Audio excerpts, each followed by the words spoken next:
Slovensko dnes stojí na raz cestí a vy 30.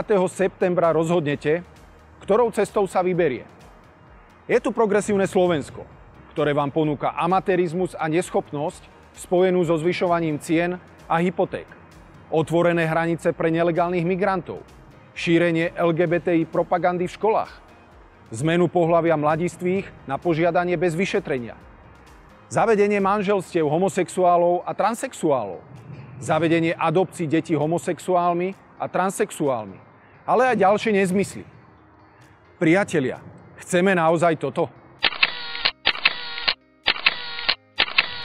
A potom sme tu my, skúsená a stabilná strana Smer Slovenská sociálna demokracia. My zastavíme nelegálnu migráciu.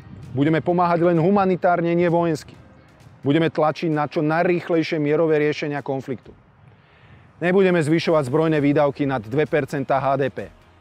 Zavedieme opäť plnohodnotný 13. dôchodok.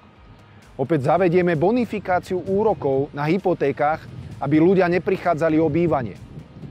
Obnovíme tripartitu a efektívny sociálny dialog. Minimálnu mzdu naviažeme na 60% priemernej mzdy.